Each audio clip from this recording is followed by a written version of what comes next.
the music of my country. The music of my country. My country, oh my country. Dangdut is the music of my country. Hit single milik grup Project Pop ini seolah mewakili posisi dangdut bagi rakyat Indonesia. Ya, musik dangdut memang sudah melekat dalam darah orang-orang Indonesia. Dangdut mengandung unsur-unsur musik Hindustan atau India klasik karena menggunakan alat musik utama tabla yang merupakan alat musik dari India, Pakistan, dan khususnya Asia Selatan.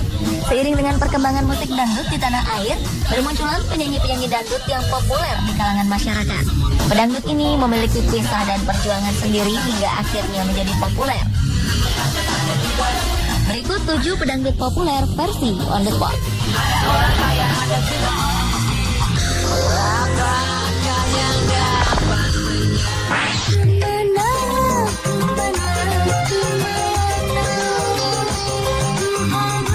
Ayu Rosmalina atau lebih dikenal dengan Ayu Ting Ting, lahir pada 20 Juni 1992. Ibu muda dari seorang putri ini menjadi pedangdut terkenal berkat lagu berjudul Geo Ajeb-Ajeb dan Alamat Palsu. Tak banyak yang tahu jika Ayu Ting Ting sudah menjadi penyanyi beberapa tahun lalu, namun popularitasnya masih terbatas dalam kalangan tertentu saja. Namanya mulai melejit menjadi terkenal setelah jutaan penonton menyaksikan video klip Alamat Palsu di situs YouTube. Setelah itu anak pertama dari 2 bersaudara pasangan Abdul Razak dan Umi Kalsum ini pun diundang ke berbagai acara di stasiun televisi Indonesia. Ayu mulai dikenalkan dengan musik dangdut oleh sang ibu yang juga seorang penyanyi sejak usia 4 tahun. Ia juga dikenalkan pada dunia modeling, namun minat Ayu pada musik dangdut terlihat lebih kuat. Setelah merilis lagu Alamat Palsu, ia mengeluarkan single kedua bertajuk Sik Asik. Lagu Sik Asik tercatat menjadi lagu terlaris sepanjang 2011. Uniknya, baik dari segi fashion hingga warna rambut Ayu merupakan dampak dari kegemarannya terhadap K-pop atau Korean pop. Hal ini membuatnya kerap berdandan ala penyanyi Korea, dan ini seolah telah menjadi ciri khasnya.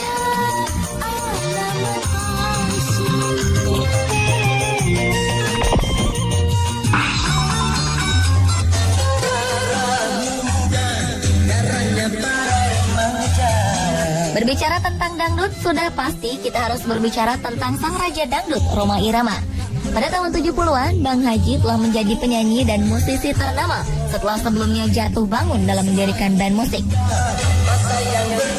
Beliau memulai dengan band bernama Gaihan pada 1963, kemudian pindah ke Orkes Chandra Lekha, hingga akhirnya membentuk band sendiri bernama Soneta.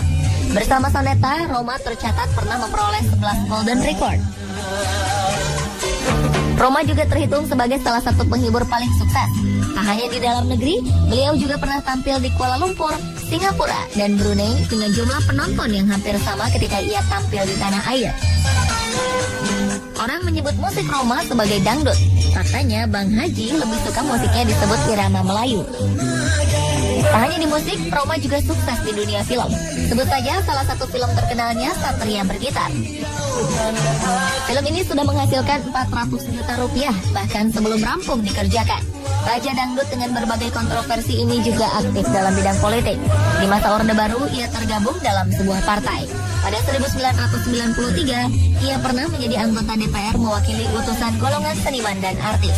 Musim berikutnya, ia juga pernah tampil di panggung kampanye sebuah partai lainnya. Pada Februari 2005, pria berusia 67 tahun ini memperoleh gelar Dr. Honoris Causa dari American University of Hawaii dalam bidang dangdut. Namun gelar ini dipertanyakan berbagai pihak, lantaran universitas ini diketahui tak memiliki murid sama sekali di Amerika Serikat sendiri, dan hanya mengeluarkan gelar doktor kepada warga Amerika Serikat di luar negeri. Universitas ini juga tidak diakreditasi oleh pemerintah negara bagian Hawaii. Selama karirnya, musisi pencipta lagu dan bintang layar lebar ini diperkirakan sudah menciptakan 685 lagu dan bermain di lebih dari 10 film.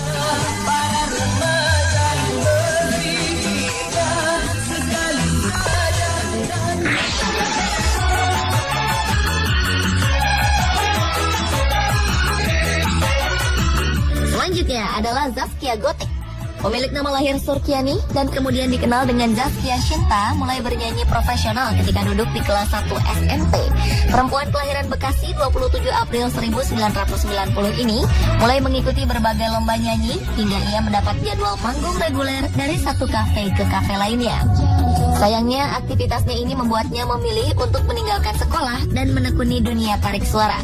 2011 kesempatan Zaskia untuk serius di dunia tarik suara mulai terbuka lebar. Sebuah label musik menggandeng namanya. Oktober 2011, single perdananya bertajuk 1 Jam mulai beredar di pasaran. Soal aliran musik, ia memilih aliran house pop dengan memadukan beat kencang. Pemilik trademark goyang itik ini juga menuai kontroversi. Sebuah grup duo bernama Demoka menggugat goyangan Zaskia karena dianggap mirip dengan goyangan mereka yang diberi nama goyang bebek. Zaskia sendiri beralasan goyangannya sudah menjadi ciri khas sejak ia pertama kali tampil pada 2005.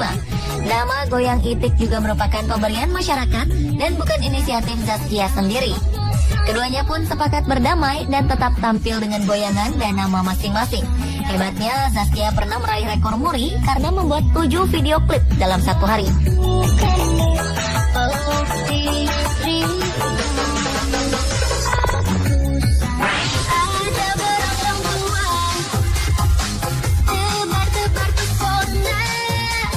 Musik dangdut seperti sudah berjodoh dengan penyanyi kelahiran 11 November 1991 ini.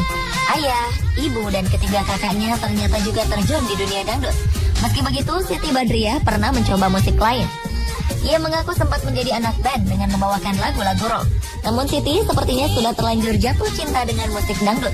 Di awal karirnya ia sempat tertipu dan merugi hingga 100 juta rupiah oleh seorang produser gadungan. Melupakan duka akibat penipuan, Siti bangkit dan terus berjuang hingga namanya melejit lewat single Berondong Tua. Siti Badriah aktif menyanyi sejak kelas 2 SD. Saat itu Siti merupakan penyanyi keliling dan sering bernyanyi bersama penyanyi-penyanyi ternama.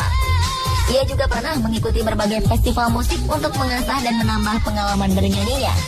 Hal ini membuat seorang pencipta lagu menawarkan Siti untuk membawakan lagu ciptaannya. Atas kerjasama ini, Siti mengeluarkan single berjudul Melanggar Hukum yang kemudian dibeli oleh perusahaan rekaman.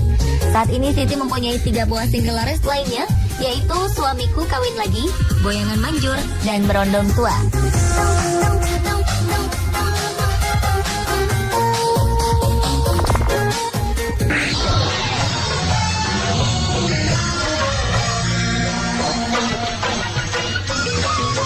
Beralih ke Juwita Bahar.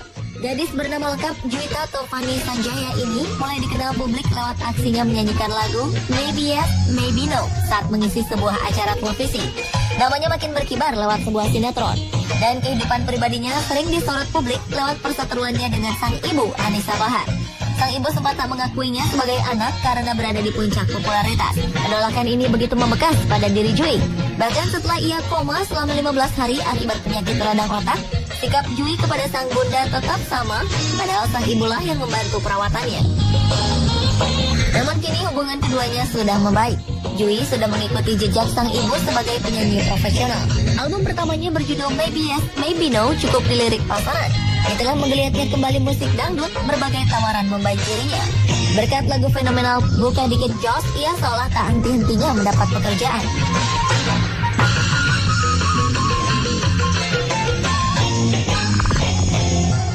Para penonton, bapak-bapak, ibu-ibu, semua yang ada di sini. Lahir di Pasuruan, Jawa Timur pada 1979, perempuan bernama asli Ainur Rohimah ini adalah pedangdut yang terkenal dengan goyang ngebor kontroversialnya. Ia memulai karir panggungnya sebagai penyanyi dangdut di berbagai acara rakyat di daerah Pasuruan. Tanpa ia ketahui, aksi panggungnya diabadikan dalam sebuah rekaman video. Video ini lantas diperbanyak dan diedarkan ke berbagai pelosok. Sejak itu, nama Inul mulai terkenal. Seiring melekatnya julukan Ratu Ngebor, Inul mulai tampil di berbagai tempat. Menjelang perilisan album perdananya, sebuah kontroversi terjadi. Rupanya Bang Haji Roma Irama tak menyukai goyangan Inul. Goyang Inul dianggap mengundang dampak negatif berbau pornografi. Mengatasnamakan organisasi PAMI atau Persatuan Artis Musik Melayu Indonesia, Bang Haji menentang peredaran album goyang Inul. Sikap Roma ini lantas menimbulkan berbagai pro kontra. Selain berkarir di dunia tarik suara, Inul merambah bisnis karaoke.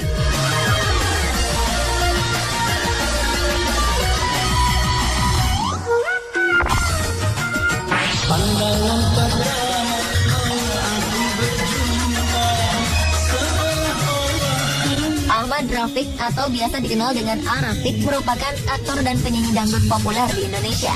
Hits berjudul Pandangan Pertama menjadi top hits di pertengahan 1978. Melihat A-Rafiq sudah pasti identik dengan kostum ala Elvis Presley. Pria berdarah India Pakistan ini pernah belajar akting di Institut Kesenian Jakarta. Tak banyak yang tahu bahwa A-Rafiq mulai menjalani karir bermusiknya dengan membawakan lagu-lagu Elvis Presley. Pada tahun 1970-an, Rafiq mulai menetap di Jakarta dan mulai meramu beberapa unsur dalam lagu dangdutnya. Ia juga memadukan tarian di film India, silat Mandarin, tari Zapin, serta gaya rock and roll dalam aksi panggungnya. Beberapa anak Rafiq juga mengikuti jejaknya di dunia hiburan Indonesia, antara lain Fairuz. Rafiq tutup usia pada 19 Januari 2013 akibat penyakit jantung.